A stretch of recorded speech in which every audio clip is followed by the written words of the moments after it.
Assalamualaikum warahmatullahi wabarakatuh, sahabat Aceh Galeri dimanapun Anda berada. Bertemu kembali dengan saya di channel khusus Sejarah Aceh. Kita akan membahas tentang dua ikon perlawanan bangsa Aceh. Dua ikon perlawanan bangsa Aceh ini dulunya sebagai seorang Republikan sejati. Namun, kenapa mereka memberontak dan apa alasannya? Dalam realitas sejarah, ternyata melawan pun ada bertingkat-tingkat. Misalnya, Aceh menjadi negara bagian dari negara Republik Islam Indonesia NII sejak tanggal 21 September 1953. Lalu, tingkat melawan itu masuk ke pembentukan Republik Persatuan Islam RPI yang rencananya akan diproklamirkan pada tanggal 17 Agustus tahun 1959. Namun, Aceh menjadi Republik Islam sejak November 1960.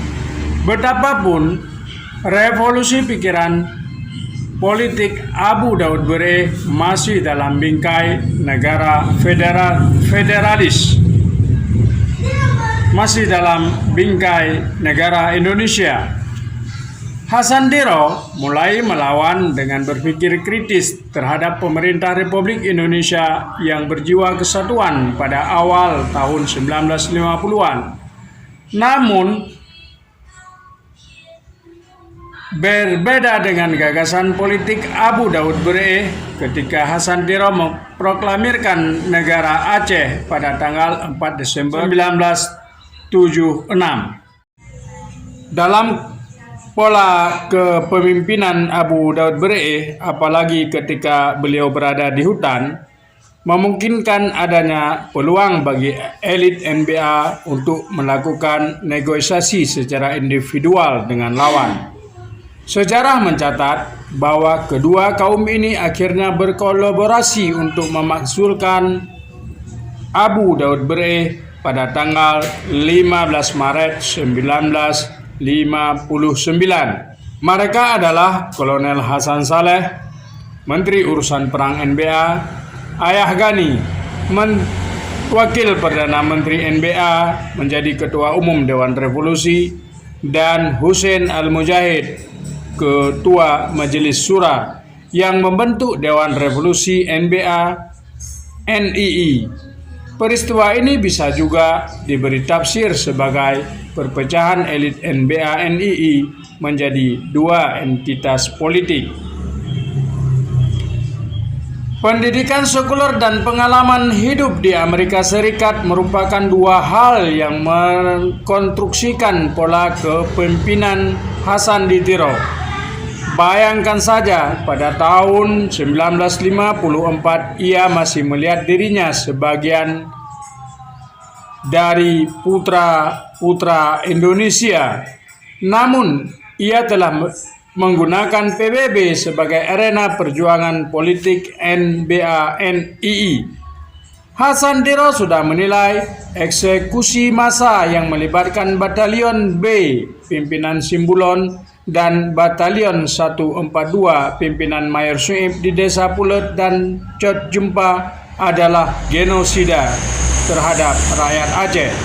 Bahkan Hasan Diro telah mengajukan tuntutan self-determination untuk Aceh.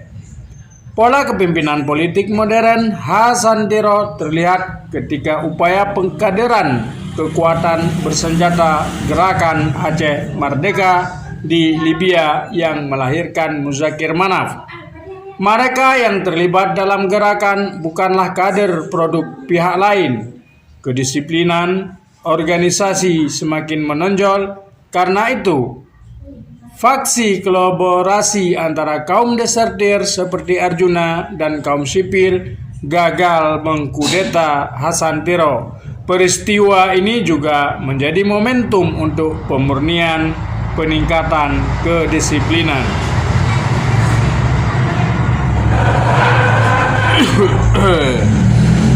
Meskipun pola kepemimpinan Hasantiro modern, bukan berarti Hasantiro sama sekali tidak memiliki karisma.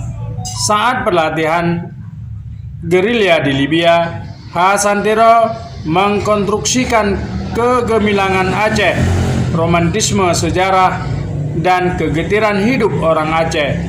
Hingga saat ini, ia membangun kembali kesadaran dan identitas keacehan sekaligus spirit untuk mewujudkannya. Karena itu, bagi mereka, Hasantiro adalah sosok yang mengembalikan Aceh yang telah hilang ke dalam jiwa mereka. Dalam kata lain, jika dilihat dari sisi Aceh, Hasantiro adalah bapak nasionalisme Aceh. Sekalipun bila kita melihatnya dari sisi Indonesia, Hasantiro adalah bapak separatisme. Apapun tampaknya politik kekerasan negara selalu melahirkan ikon perlawanan orang-orang Aceh. Assalamualaikum warahmatullahi wabarakatuh.